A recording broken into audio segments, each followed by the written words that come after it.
Oi, eu sou a Isabela. E eu sou a Monique. E este é mais um Horrorizadas.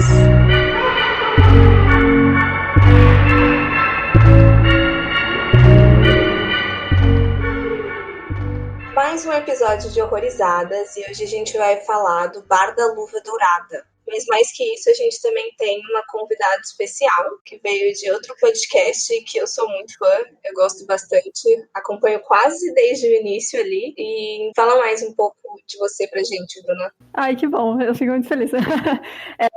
Oi, eu sou a Bruna, pra quem não sabe, eu sou do podcast Mil Crimes, que a gente fala a cada episódio sobre um caso de crime real brasileiro e internacional também. E tô muito feliz, que eu acho o projeto de vocês muito legal, eu desejo muita sorte, muito sucesso também, que acho que vocês têm condições muito boas e favoráveis pra vocês para crescer bastante. Então, tô muito feliz de participar. Obrigada. Obrigada. Isa, fala um pouco mais pra gente do filme, então. Bom, o filme, ele faz menção a um pub que existe mesmo, que se chama Luva Dourada, e ele foi criado em 1962 por um pugilista. E hoje o local é um ponto turístico macabro, digamos assim, né? Porque ele foi frequentado por esse assassino. E o filme retrata a vida do assassino Fritz Honka, que foi um serial killer que matou 4 mulheres, ao menos, né, na década de 70 em Hamburgo, na Alemanha. É um filme de 2019 que foi dirigido pelo diretor Fatih Akin. Ele é um diretor alemão de ascendência turca. Eu confesso que eu não conhecia o trabalho desse diretor, eu não vi nenhum filme que ele fez. Por mais que ele tenha uma carreira bem grande lá, já e vários prêmios na carreira, mas eu nunca cheguei a ver. Vou atrás dos trabalhos dele, porque esse filme me impressionou bastante. E, assim, o interessante é que ele é o primeiro filme de gênero do diretor, embora ele já tenha 19 filmes aí no histórico dele de direção. E eu achei curiosa a escolha dele, assim, de começar, de entrar no gênero com um filme sobre serial killer. E eu ouso dizer, assim, de todos os filmes de serial killer que eu já assisti, esse foi o meu favorito de verdade. Eu também, eu gostei bastante porque ele é muito cru, né? Ele não é romantizado, como vários filmes aconteceu, né? Ted Bundy, etc. Nossa, esse acho que é o mais, né? Pelo amor de Deus. Acho que esse é o ápice. Tipo, ele tá ali na tua cara, tanto que eu senti essa fato, porque eu conhecia algumas coisas sobre a história, né? Mas eu não conhecia nada muito a fundo. Depois de ver o filme, eu dei uma pesquisada a mais. E aí me deixou curiosa esse negócio, tipo, por que o diretor escolheu não contar todo o passado dele, sabe? Como ele chegou até ali. E aí eu vi que ele disse que é porque ele não queria mesmo que ele não queria humanizar o personagem, né? Que era esse cara, que era um assassino. Então, tipo, eu entendi essa escolha dele e eu acho que fez muito sentido mesmo, porque já começa, assim, na tua cara o negócio e você não gosta do cara de cara, né? Sim, não tem a opção de gostar, eu acho que ele não dá essa opção. É outro filme que, na verdade, também, ele é bem cru nesse sentido, eu não sei se vocês já ouviram falar, é um filme chamado Henry, Retrato de um Assassino, de 1986. Tá na minha watchlist, mas não vi. Eu já ouvi falar, mas... Ele também pega bem essa pegada, assim, de não retratar o assassino como um personagem, sei lá, humanizado, enfim. Uhum. E é interessante terem levantado esse aspecto, porque realmente é um dos motivos que eu mais gostei. Além de não romantizar, eu acho que também entra na questão de não justificar. Exato. Eu vi uma entrevista, por exemplo, que ele comenta de que ele foi abusado na infância, de que o pai dele foi uma vítima do Holocausto. Ele morreu no campo de concentração, o pai dele. Inclusive, ele também foi para um campo de concentração quando era criança, né? Então, tipo... Ele tem todo esse histórico, assim, de sofrimento e tal. Ele tem um background bem difícil, mas... Beleza, aconteceu, mas não é algo, assim, que a gente tem que se sensibilizar, porque o cara matou um monte de gente, né? Então, não é por aí. Uhum.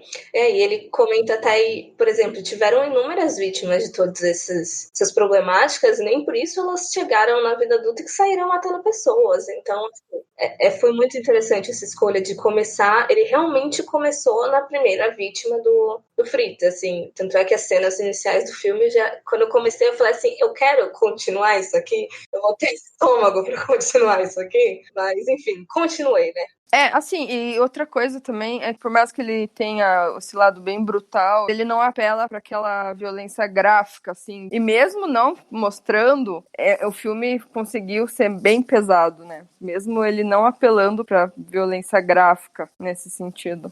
Olha, vou dizer que é o filme mais nojento que eu já vi na minha vida. Ele é muito nojento. Aviso: este podcast contém spoilers. Recomendamos que você assista ao filme antes de ouvi-lo. Então vamos começar sobre o filme, de fato, mas antes eu acho que seria interessante dar um background aí do Fritz Honka de verdade, assim. Então, ele foi um assassino conhecido na Alemanha, mas fora de lá não é tão conhecido, tanto que eu não achei tanta informação assim com detalhes sobre ele, mas o que a gente sabe é um pouquinho que tem no filme também. Eu sei que o filme foi baseado em um livro, né, que foi escrito sobre ele, e a história é essa, tipo, ele vem de uma família muito pobre, que passaram por campo de concentração.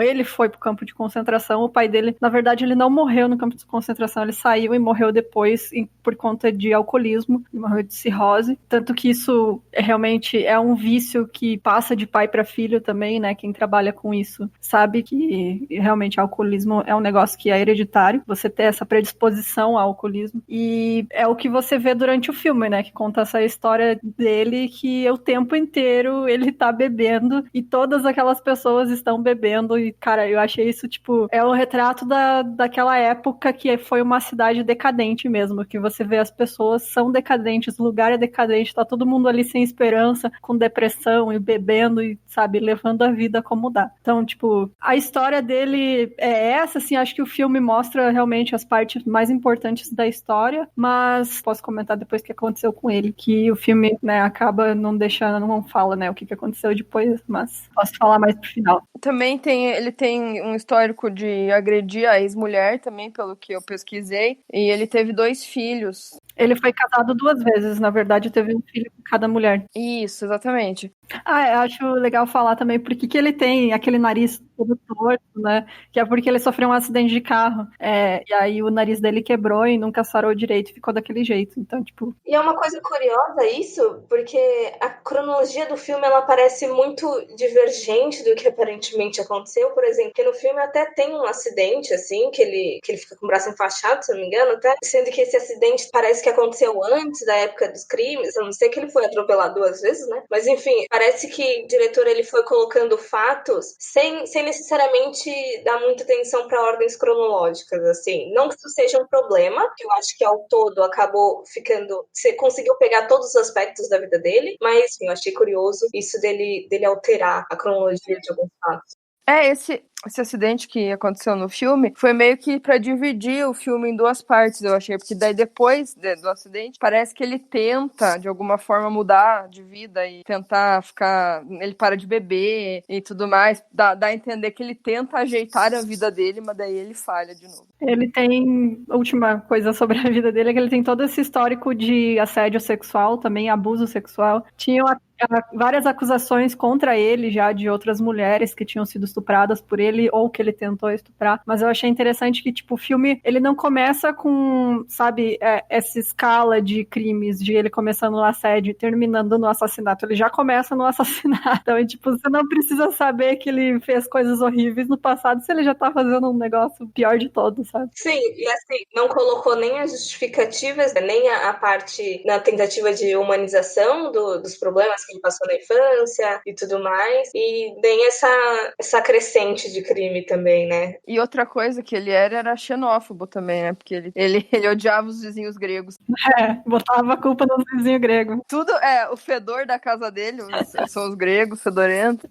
Eu acho que é um retrato muito bom da época. Não conheço muito, assim, a Alemanha dos anos 70, mas pelo bar, assim, pela personalidade dele, você vê muita xenofobia. Tipo, da parte dele, muito machismo, assim, é absurdo. A forma que ele objetifica as mulheres, assim, é um absurdo. absurdo. E assim, e é aceito naquela sociedade ali no bar, quando eles ficam falando de mulher, assim, não é só ele o problema, é muito estrutural. É interessante ver, você falou da cidade e tal, porque Hamburgo é uma cidade portuária, e cidades portuárias já tem todo esse histórico de prostituição, né, porque geralmente são pontos de prostituição, e também tem outra questão que foi na época da Guerra Fria, né, a Alemanha estava dividida, e Hamburgo fica pertinho da fronteira, que eles chamam a cortina de ferro, que dividia a Alemanha oriental e a ocidental. Hamburgo ficava na ocidental, mas por ficar perto dessa fronteira, eles perderam muitas rotas comerciais, então era uma cidade em decadência. Eles perderam muito comércio nessa época, então, tipo, tinha muita coisa falindo. Você vê que as pessoas perderam a esperança mesmo, porque elas não têm emprego, não têm o que fazer, estão longe da família, né? E aí tá todo mundo naquele bar 24 horas por dia, enchendo a cara.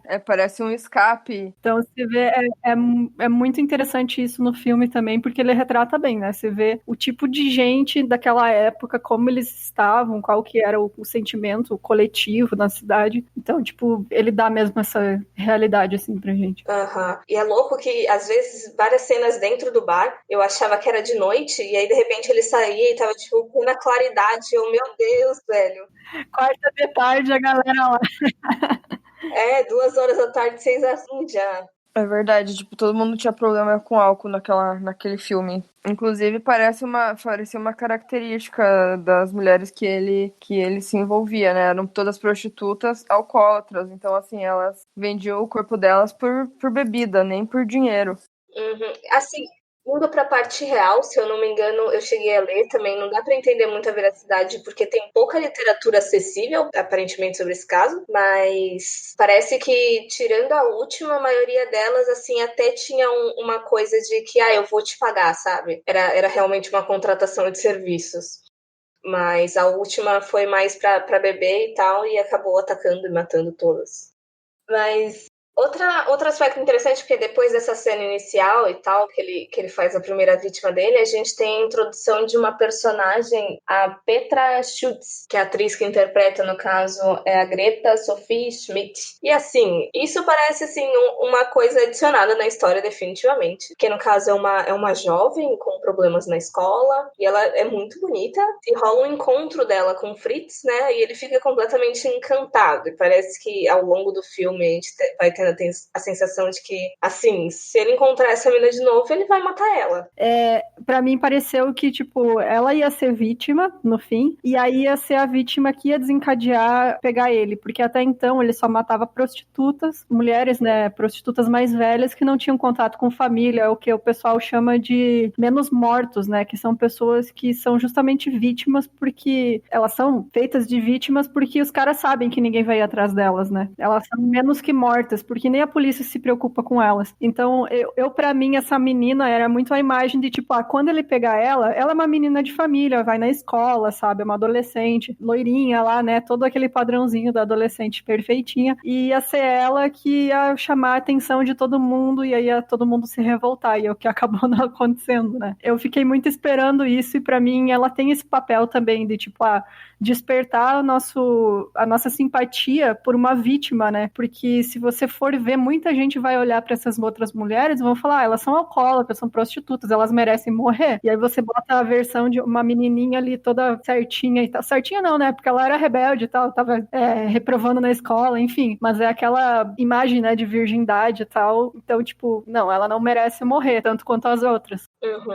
Eu não tinha pensado por esse lado, mas você falando agora, e é curioso porque a cena final envolve ela. E quando ele é pego, é justamente por estar seguindo ela. E ela vai pra rua dele, ele vai atrás e tá a bendita casa pegando fogo, né? Mas aí a gente explica mais pro final. Mas faz sentido com total sentido com isso que você falou. Não tinha pensado por esse lado. Sim, ele ficou obcecado por ela e fica imaginando o rosto dela em todas as mulheres, assim, que ele se envolve pra ele conseguir, né, transar com elas. Aí tem uma cena que ele começa a conversar com uma das mulheres que ele leva pra casa, que é a Gerda. Acho que a segunda que ele leva, a primeira não lembro, que é uma que fica cozinhando pra ele, enfim, como se fosse a empregada doméstica dele, que ela fala que tem uma filha, aí ele imagina a filha dela com a cara dessa menina. Ele fica completamente obcecado, né?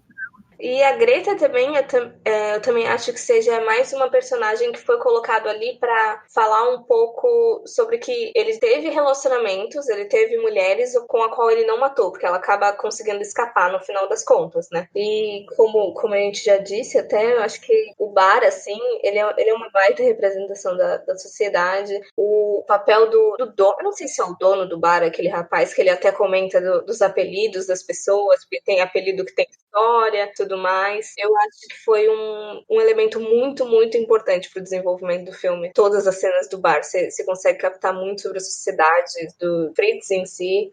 Eu achei muito engraçada a cena dos apelidos, que tipo, essa aqui é o Max não sei o que, tá, mas o nome dele é Max? Não, nem é Max o nome deles. Então cada um foi ganhando o seu apelido conforme eles foram frequentando o bar. Então quem mais frequenta tem um apelido, né? Tipo, você conhece mesmo os personagens só por esse cara contando e conversando com eles, né? É muito engraçado. Uhum. E você consegue enxergar ele quase como se ele fosse tivesse fora daquele plano, porque parece que ele é um desses narradores oniscientes, que eles sabem de tudo sem se envolver de fato com toda a decadência que tá ali. Esse personagem é muito curioso, eu gostei bastante. E é super secundário, mas toda vez que ele aparecia, eu sabia que a cena ia ser curiosa. Eu achei interessante também a relação de todos esses personagens problemáticos, né, os alcoólatras, com o menino adolescente que é o amigo da Petra. Petra não é o nome dela. Porque, tipo, é um adolescente normal, ele não tá alcoolizado, ele tá ali tranquilo, né, tá, tipo, de boa. E aí todas as interações que outros personagens que não estão naquela mesma vibe, é muito estranho as conversas que eles têm, né, tanto aquela mulher que vai evangelizar também no bar. Cara, ela senta na mesa das outras mulheres e, tipo, elas falam só coisas sem noção pra ela, sabe? Você fica assim... Finalmente você percebe como essas pessoas estão, né, inebriadas e tal, quando tem esses outros personagens de fora que não estão no mesmo, né, na mesma vibe que eles. Eu achei muito interessante isso. Quando tinha esses personagens que eu me ligava, mas essa gente é toda estranha, eles são todos malucos, sabe? Só aí que eu percebia. Porque entre eles, né, conversa de maluco, eles se entendem. É um contraste absurdo quando entra gente de fora. É. E outra figura importante nesse filme, que eu achei que foi um elemento muito, muito curioso de ter sido colocado, foi o irmão do Fritz. Não sei se ele de fato teve um irmão chamado Sig, mas ele aparece de vez em quando, e eu notei no Sig que foi aquela tentativa de falar um pouco sobre o passado. Que aí ele fala, não, porque a gente vem de uma família grande, que eram não sei quantos filhos, porque ele tentou trabalhar não sei o que, a gente fugiu, e pipipipopó. Isso já calha um pouquinho mais com a vida de fato do Ronca, né? Pelo que eu li, o Ronca teve 10 irmãos. Então, eu li um que era 7, o outro eu li que era 9, então pra mim ficou meio confuso quantos irmãos eram. É bastante. É bastante, né? Parece que ele foi mandado para um orfanato desde bebê, assim, porque a família não podia criar todos eles. Enfim, é família bem pobre, né? Já é um passado bem problemático só, aí se envolve alcoolismo e perseguição, aí fica complicado. Mas ainda não justifica, mas tudo bem. Uma coisa que eu acho que a gente não comentou, essa preferência dele por prostitutas. E assim, quando eu tava vendo o filme, eu falei assim, esse cara tem algum problema de disfunção erétil. E aí depois eu li coisas sobre ele ter uma preferência por mulheres, primeiro, mulheres mais baixas, porque parece que a altura era um problema pra ele tinha em torno de 1,67, o que para um homem parece meio baixo. Eu acho que pra média alemã também não é muito alto. Então acho que já tinha aquela problema de estima, então as mulheres tinham que ser mais baixas que ele. E de preferência sem dente, porque parece que ele só conseguia ereção com sexo oral. Então ele tinha medo das mulheres morderem. Era o maior medo da vida dele. Tipo, uma mulher morder fora o pênis dele. Visto que ele tratava todas elas como lixo, ele merecia, né? Então é um problema real. Um medo, assim, que poderia muito acontecer. Exatamente. Então, tipo, porque no filme não tem tanto isso, mas na vida real tem, porque ele matou algumas dessas mulheres porque elas deram risada da cara dele, né? Porque ele tentou transar e tal, e elas riam, porque aí ele broxava e tal. Uma delas ele matou exatamente dessa forma, é verdade. Mas foi mais de uma, né, que eu sei, que foi por causa disso, porque daí ele dizia que ele não estava transando de modo heterossexual, entre aspas, porque isso ele que disse, né? Ele considerava o sexo heterossexual e o sexo oral não era heterossexual, sei lá por quê que ele achava isso. E aí ele dizia que as mulheres riam dele, por isso que ele tinha matado elas. Claro. Olha, mas isso deixa muito claro, assim, toda a misoginia e tudo mais. Porque ele parecia muito uma pessoa que tinha problema de estima, assim, que se sentia subjugada e na sociedade e tudo mais. E mulher só foi um alvo fácil. Assim como acontece por vezes com xenofobia, você cria aquele alvo de, todos os meus problemas é por causa desse meu alvo, no caso.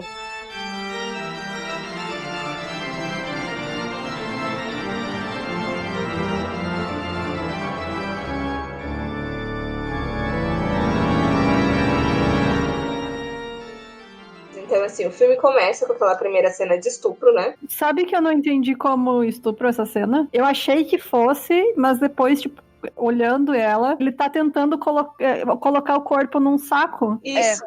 Ele coloca os elásticos nas pernas, né, pra deixar as pernas encolhidas, e daí ele tenta botar no saco, e aí não consegue, fica daquele jeito. Então, tipo, eu achei mesmo que fosse um estupro quando começou, e eu já fiquei, meu Deus, logo no início, né, a primeira cena é um estupro, mas não, ele tava ensacando o corpo. E assim, normalmente filme de assassino, eles pegam, o assassino já é totalmente profissional, faz certinho, bonitinho. Ele não, ele faz um monte de cagada, ele realmente não sabia o que tava fazendo direito, né? O filme é bem cru nesse sentido, eu gostei bastante disso. Tanto que ele não planeja também, né? Ele chama as mulheres pra casa dele porque ele quer transar, enfim, quer, né, sexo e coisa, quer beber, encher a cara, e aí, tipo, ele fica puto por qualquer coisa e mata, mas ele não planejou aquilo, e aí, como ele não planejou, ele não sabe o que fazer com o corpo. Então vamos colocar dentro da parede. Bota no quartinho do Harry Potter ali e tá resolvido. E aí, depois disso, tem a cena da apresentação da Petra, né? Que ela tá lá levando uma coça porque não tá focando na escola e tudo mais. Aí ela vai dar um rolê, para na frente do bar da Lua Dourada, onde o Fritz acaba acendendo o cigarro dela porque ela tá sem isqueiro. E depois disso, eu tô com uma vaga lembrança do que acontece. Não lembro se já são cenas do bar. Ele conhece a Gerda. Ele tenta frustradamente ficar com várias mulheres e as mulheres começam a dar risada da cara dele e não aceitam os drinks que ele oferece, né? Aí essa mulher aceita e vai falar com ele, né? E ele vem com aquele contrato bizarro dele porque ele quer a filha dela. Cara, é bizarro, velho. Nossa, ele nem conhece a mulher, ele quer só porque ela é mais nova, né? E eu acho que ele tá com aquela leve esperança de que a filha da mulher pode ser a menina, pode ser a Petra, sabe? E a personagem da Gerda, no caso, assim, ela parece aquele tipo de mulher que ela já tá tão acostumada com abuso que mais nada parece bizarro. É aquilo, né, que tipo, você vê, ele bateu nela e ele acorda e fala pra ela, quando eu voltar tu não tem que mais estar aqui. E o que ela faz? Ela vai arrumar o apartamento na esperança que ele deixe ela ficar lá, porque ela não tem onde ficar. Então, tipo, é uma pessoa que não tem esperança mesmo. Ela, tipo, tenta fazer de tudo pra ter pelo menos uma casa pra morar, né, e a bebida, claro, porque ela também é alcoólatra, assim como todas as mulheres que ele mata, né. Então, tipo, você vê, é uma pessoa sem esperança mesmo, que, tipo, o mínimo do mínimo, que é só um teto sobre a cabeça, ela já tá disposta a fazer de tudo por ele. É, verdade. Aí é legal que ela meio que acorda, assim, pra uma perspectiva um pouco melhor quando aquela mulher vai lá falar com ela no bar e chama ela pra dormir em um outro lugar. Porque ela pergunta assim, onde você vai dormir essa noite? Aí ela meio que olha, assim, com uma cara, putz, eu vou dormir na casa daquele cara, né? Aí ela oferece um lugar pra ela dormir e tudo mais. Aí ela some da vida dele, né? Ainda bem. Ele ia matar ela com certeza com o tempo. E aí ela some, né? E aí ele vai em busca, basicamente, da próxima vítima. Aí ele pega 3 mulheres, né? Só que, graças a Deus, uma delas caiu de bêbada no chão. Tipo assim, vou acordar aqui na sarjeta amanhã com um cachorro lambendo a minha cara, mas pelo menos eu não vou morrer. Sim. E a outra consegue fugir pelo banheiro, né? Dá um pingazão. A outra foi esperta, ela viu que o cara, né? Ela não ficou ali, mesmo o cara batendo nela, ela tipo, não, opa, esse cara aí é sujeira, vou vazar daqui. Mesmo bêbada, ela ainda teve aquela lucidez, né? Vou sair daqui. E eu acredito que seja até um pouco de experiência como pela prostituição, porque é melhor fugir do que se ganhar um trocado ali e morrer. Uhum. Eu não vou arriscar minha vida aqui por causa de, sei lá, uma dose de schnapps. Até eu tive que procurar o que é o tal do schnapps. É uma vodka? É a vodka alemã. É uma cachaça. É isso aí, o negócio mais vagabundo do mundo. Tanto que ele toma com suco de laranja, né? Ele mistura aquele... É corote aquela porra. Deve ser bom. Mas infelizmente das 3, uma acaba ficando, né? E aí se repete o padrão. Mais uma vítima dele. Tem uma terceira vítima que foi, assim, foi a mulher que eu mais gostei dali, porque ela conseguiu ainda se vingar um pouco que dele. Pena que ela abaixou a guarda, né? Senão ela podia ter matado ele.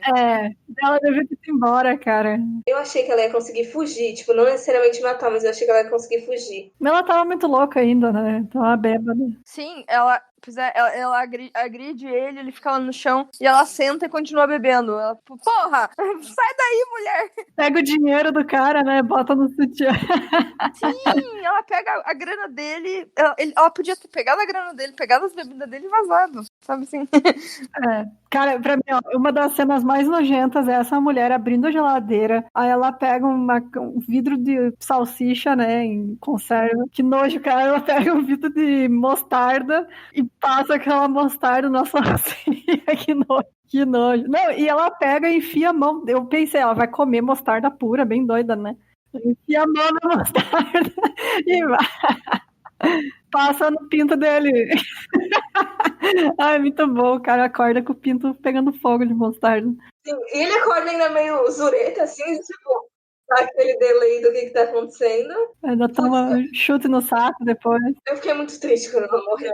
Que eu geralmente achei que ela ia conseguir se safar, mas infelizmente não. Nossa, cara, muito triste. Interessante também a personagem a mulher que é a faxineira no escritório, porque é nessa época que ele não tá bebendo, né? Daí, teoricamente, ele não teria essa tendência de violência, que depois é o que é usado no julgamento dele, já dando spoiler pra vocês. Que aí, tipo, mesmo assim, ele vê uma mulher e uma mulher não pode ser educada com ele, que ele já acha que ela quer alguma coisa. É o típico macho bosta, né? A mulher não pode dar um bom dia que ele já acha que tá dando em cima. Então, tipo, eu acho que ela serviu pra isso, sabe? Pra mostrar que não interessa o estado que ele tá bêbado ou não, é assim que ele enxerga uma mulher e é assim que ele vai tratar ela. E uma coisa desse trabalho que ele arranja, depois que ele sai daquele trabalho de faxineiro, ele vai trabalhar como vigia noturno nesse lugar, tipo um shopping.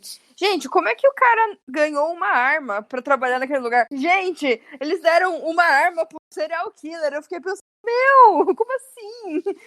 Primeiro dia de trabalho, toma aqui essa arma, não sei nem quem você é. Pega isso aqui, vai fazer ronda. Anos 70, né? Era outra mentalidade. É verdade. E, poxa, que trabalho divertido. Os caras ficavam bebendo o dia inteiro. Bebida o dia inteiro, música. Da hora, né? Mas eu cogitei que ele fosse matar a colega de trabalho lá com aquela porra daquela arma, inclusive. Eu também. Mas não faz o feitio dele, né? Matar pessoas com arma. Ele não é o padrão, né? Que horror. Mas também, essa personagem também é interessante que, tipo, aparentemente todo mundo era um lixo ali. O marido dela também era um lixo. E assim, o filme inteiro, várias oportunidades de alguém dar uma coça naquele cara. Porque, por exemplo, quando ele ataca essa mulher, eu falei, mano, cadê o marido dela que não aparece, inferno? Tipo, aparece, sabe? Eu não conhecia o caso, então assim, tava descobrindo tudo ali, torcendo pra ele se fuder logo. Aham. Foi até o fim sem tomar uns tapas. Bom, tomou um chute no saco, né? Ao menos.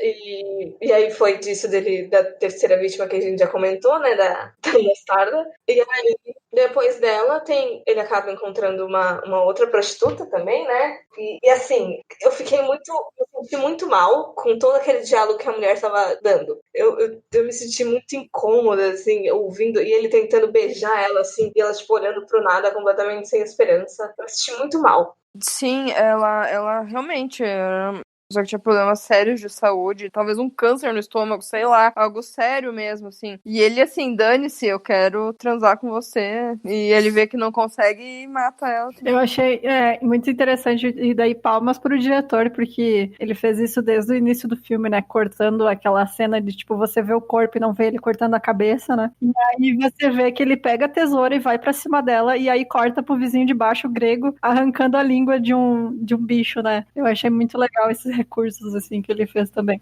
Esses recursos que não, por mais que não apelem, né, pra violência gráfica, eles mesmo assim conseguem impressionar muito e deixar a gente com muita agonia, assim, com aquela sensação, assim, de incômodo fortíssima. E eu acho que é até melhor porque, assim, ele deixou todas as evidências do que ia acontecer, isso fica super pro nosso imaginativo, mas sem apelar. E, assim, também não tem necessidade de violência gratuita por violência gratuita. Tipo, se só com alguns indícios a gente já sabe o que vai acontecer, você não tem necessidade de ficar mostrando violência à toa. E mesmo assim é super pesado, né, você fica muito mal assistindo. Bom, tá na lista dos filmes mais perturbadores do Jethro. E o Jethro é o cara que vê qualquer coisa mesmo. É bizarro. E o louco é que, assim, esse é o primeiro, e eu acho que vai ser difícil até a gente trazer muito filme de terror baseado em fato real pra cá, mas o mais bizarro de tudo é que aconteceu, assim, são medos reais, são realidades, e acontece. Sim. E, assim, a comparação no final com o lugar que ele morava. Eu achei muito legal isso. Né? Ele faz exatamente, eles retratam muito bem, assim, a pocilga que ele vivia. Sei lá. Cara, aquela parede cheia de mulher pelada, assim, cara, que nojo, sabe? Você entra no negócio e tem uma parede cheia de mulher pelada. Imagine você tá saindo com um cara, daí você já chega na casa dele, tem um... Eu fico, poxa, como assim? Sai daqui, eu vou embora. Aí, o que tem nessa cena? Eu não lembro exatamente, mas eu sei que daí já acho que é mais pro final. Ele volta pro bar. Sim, que daí ele vê aquela menina que me fugiu o nome agora. Petra. Isso, a Petra. Ele resolve ir atrás dela, né? Tá aqui, não vou perder essa oportunidade, né? A mulher dos meus sonhos. Aí que ele segue ela até a casa dele. Daí ele cai na armadilha. Isso foi muito legal. Porque você pensa, nossa, mas que conexão que essa menina tem com o filme, né? Ela fica aparecendo, pra ele ficar fantasiando sobre ela e tal, mas beleza, e daí? Aí que a ironia acontece no final. E logo antes tem aquela cena maravilhosa dos gregos comendo embaixo. Meu Deus! Ai, sim. E chovendo verme, que beleza. Ai, que nojo, é verdade. Ai, gente. E aí a desculpa não, né? Por que pegou fogo? Na verdade, eu não consegui encontrar por que pegou fogo mesmo no apartamento. Não sei se foi por culpa deles deixaram o fogão ligado porque saíram tudo correndo de casa. Mas no filme dá essa explicação, eu achei muito, muito legal mesmo. Sim, porque foi culpa de quem? Do Fritz, porco. Né? Enfim. E outra, os vizinhos, obviamente, devem ter sentido o cheiro. Mesmo morando no andar de baixo, enfim, não era na casa dele, do lado, mas, poxa, obviamente o fedor devia exalar naquele prédio inteiro. Mas você nunca imagina, né? Tipo, você vai pensar, é o esgoto, sei lá, morreu um bicho no sótão, vai saber, sabe? Nunca que você vai imaginar que é um monte de corpo apodrecendo no apartamento de cima. Não tem como desconfiar. Ainda mais naquela época. Hoje em dia, talvez a gente até desconfiaria mais, né? Ou se você é uma pessoa que vê muito filme de terror também, você desconfiaria. Eu acho que a Bruna deve conhecer. Se não me engano, teve um serial killer que, tipo, o encanamento do prédio começou a entupir e aí encontraram um corpo lá, né? Sim. Eu não lembro o nome dele, mas era um cara. Ele era bem bizarro também. Ele morava nesses sobrados também. E ele entupiu o encanamento do prédio todo porque ele jogava restos de osso e coisa, tudo. E daí descobriram assim. E, se não me engano, nesse caso, o que eu mais lembro desse caso, no livro que eu li, eu não lembro se foi o da Ilana. É esse sim. É esse, né? Aí que aí a parte de, tipo, que a polícia chega até ele, né? Aí, tipo, de quantos corpos a gente tá falando? Tipo, 1, 2, 3, e aí ele, tipo, lança, tipo, sei lá, em torno de 20. Nem ele sabe. Você perdi a conta. Aí você imagina, né? Tem outros casos, tipo do Dahmer também, né? Que guardava os corpos na casa dele. Então, tipo, não é um ou dois, são vários. Porque realmente é muito difícil, sabe? É 50 quilos de carne no mínimo, sabe? Que você tem que se livrar. Então, ainda mais quando é um assassino tipo esse, o Fritz, né? Que ele é todo desorganizado, ele não sabe o que tá fazendo, ele nem se importa, né? Então, tipo, não tem muito o que fazer mesmo. Então, nesses, assim, eu acho que acaba sendo super baixo o tempo de atuação, porque ele acaba sendo muito relapso, por mais que ele já tava com um nicho de vítima, assim, né? Uma preferência de vítima que é marginalizada, ele acaba sendo pego eventualmente, porque, por exemplo, se a casa não pegasse fogo, eu não duvido que, eventualmente, os gregos fossem descobrir ali os corpos. Mas ia ser por causa disso, porque a preocupação que tinha era zero com as vítimas e com as pessoas, né, daquela parte ali, daquela região, porque ele não precisava ser cauteloso, na verdade. Ele não tinha ele não se obrigava a isso porque, sabe, ele jogou a primeira cena que ele joga o corpo algumas partes do corpo da primeira prostituta, tipo, perto ali da casa dele, e, sabe, não teve nenhuma investigação, parece, tipo, na região, assim, era uma prostituta, então não vamos muito a fundo. E às vezes ninguém também tá dando a foda, assim, tipo, não tem família pressionando, tipo, queria ir, isso não vai pra frente, então... Pois é. Então ele não se via muito obrigado a cuidar muito, sei lá, ser o Dexter da vida, sabe, assim, colocar plástico na casa inteira.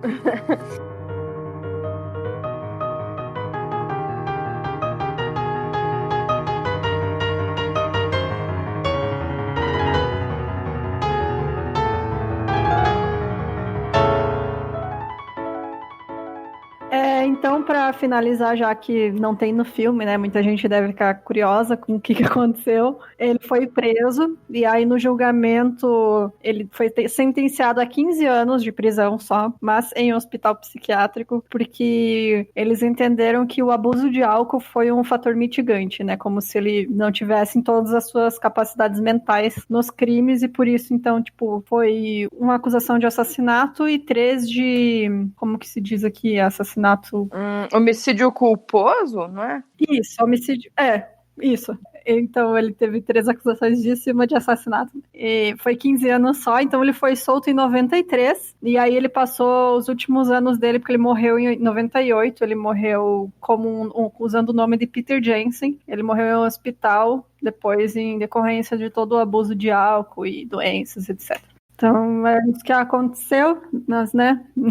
Tá aí a história do Sr. Fritz. O nosso assassino sujo, fedorento. Porco. Ai, que nojo, cara.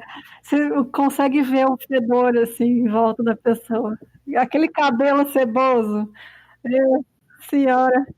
Eu achei engraçado, eu até ri nessa entrevista que eu vi com o diretor e tal, o Jonas também, que interpretou o Fritz. Ele fala que, tipo, hoje em dia tem todos esses bagulho de 3D, de realidade virtual, mas às vezes você consegue criar umas atmosferas, assim, que o espectador consegue sentir cheiro, sabe? Então, assim, tá aí o 6D, vai assistir o filme 6D. Ai, nossa, não! É horrível. Não, mas eles conseguiram realmente, porque nossa, dá pra sentir. Tem a entrevista com o diretor, eles falam sobre por que ele escolheu um cara tão bonito pra fazer o papel. Aí ele fala, não, mas o cara é bonito, mas o cara é um bom ator, né, pô? O cara é competente, maquiagem tá aí pra isso. Nada que maquiagem não resolva, né? Exatamente. Nossa, eu fiquei muito de cara quando eu fui olhar a coisa do filme e eu vi a cara do ator de verdade, assim. Então, assim, o cara é um ator de 23 anos, se chama Jonas Dessler, não sei como se pronuncia exatamente. E ele, assim, ele ficou totalmente irreconhecível, né, graças às 2 maquiadoras responsáveis por esse trabalho, que foram a Hannah Fischleder e a Astrid Weber. E esse filme ganhou um prêmio por causa da maquiagem. Eu só não sei exatamente o nome desse prêmio porque eu não achei. Minha primeira surpresa quando eu vi o ator real foi perceber que ele não era um velho. E os trejeitos, corcunda, assim, e as mãos. O moleque não saiu do personagem em momento nenhum. Uhum. O cara é muito bom. considerações finais. O melhor filme de serial killer que eu vi, pronto, já falei isso. Eu acho que toda essa questão da gente sentir cheiro com a porra do filme, que você consegue, você fica enojada, teu estômago vira, e não necessariamente por causa de coisas gráficas, assim, não é a Serbian Movie, que você sente nojo porque tá ali. É pela atmosfera mesmo que eles conseguiram criar. E, assim, também uma boa representação daquele arquétipo de serial killer burro pra caralho, relapso pra caralho, tipo, de subemprego, Faz tudo por impulso também. Vício, zero planejamento. Então, assim, uma das melhores descobertas que eu fiz esse ano de longe. Pior que esse filme tava na minha lista, assim, há muito tempo pra assistir. Todo mundo falava pra eu assistir, é filme de serial killer, é um filme ótimo e tal. E ficava assim, eu vou ver. Aí você falou, aí me deu vontade de ver, porque, tipo, a maneira como você descreveu o filme, você falou que era o filme de serial killer que todos deveriam ser, tipo, deveriam seguir esse padrão, porque ele não romantiza a vida da pessoa, ele é totalmente cru, ele é sujo, então, assim, não caberia um diferente por um cara desse. Então, foi perfeito a maneira como o diretor escolheu trabalhar. Tanto é que ele é um cara que não gosta dos filmes hollywoodianos. Sensato, obviamente. Com certeza. Eu gostei muito do filme, eu concordo com vocês, achei genial porque ele é realmente nu e cru, é aquilo ali, ele não quer romantizar nada, ele não usa de gore, nem de nada explícito, né, pra te sentir essa repulsa. Então, eu acho que todos os elementos que não existem na história real, que eles colocaram no filme, ficaram muito bons, porque te faz ver outras facetas, né, do personagem. Então, eu recomendo muito pra todo mundo mesmo. Gostei bastante também. E a gente eu acho que vai ser difícil fazer essa parte aqui hoje, que a gente tem uma parte final de como sobreviver aí ao filme em que a gente tá falando. Mas assim, como sobreviver ao serial killer eu acho meio difícil. Bom, com o Fritz, eu acho que é você fazer terapia, né, e não ser alcoólatra. Tipo, vai se tratar, a gente procura ajuda, sabe? Não fica 24 horas por dia no bar. Acho que assim você sobrevive. Quanto a outros, realmente não tem muito o que fazer, mas com ele... E não vá pra casa com o primeiro cara que você vê no bar, que é perigoso. Ou, tipo, pessoas que você acaba de conhecer. Ou se você passar maionese no pinto dele e depois dar um chute no saco, você vai embora. Boa. Ou então fala que vai no banheiro que é ali fora e some. Então é isso, pessoal. Espero que vocês tenham... A gente escrachou demais aqui, mas porque senão ia ficar muito tenso. É preciso, né, de um alívio cômico. Porque senão... O filme ainda tem uma tirada um pouco cômica, né, em alguns momentos, assim, tipo, ele dá não que ele vá pra uma comédia, mas ele tem ali uns momentos engraçados, até, tipo, não que você vá gargalhar, mas vai fazer aquele negocinho com o nariz, assim, sabe? Um arzinho saindo mais rápido. O arzinho, Mas assistam um filme, vale muito a pena. Se você chegou até aqui e ouviu spoiler, mesmo a gente avisando, assiste, porque é muito bom. E até porque é um caso real, então não sei se é muito spoiler, né? Mas enfim, espero que vocês tenham gostado desse episódio. E até semana que vem. Bruna, obrigada pela participação, Bruna. Adoramos conhecer. Eu não conhecia teu podcast antes, mas gostei. Escutei alguns episódios, gostei bastante. Obrigada a vocês, meninas. Vai virar nossa consultora de assassina. E fala das mídias do 1001 Crimes. Quem quiser te ouvir, o que faz? Quem quiser, pode entrar no nosso site, 1001crimes.com.br, vai ter lá todos os casos que a gente faz, vai ter o nosso Catarse também. Ou se não, procura a gente em onde você escuta podcast, que a gente tá lá. Se não tá, manda uma mensagem que a gente resolve, tá? Ou tenta. Então, só procurar por 1001 Crimes. E isso aí, a gente tem episódio novo toda terça e sexta. Terça é um episódio grande, sexta é um mini episódio. E é isso. Recomendamos, total. É isso aí. Muito obrigada. E até o próximo episódio. E é isso. Tchau, gente, e até o próximo. Tchau.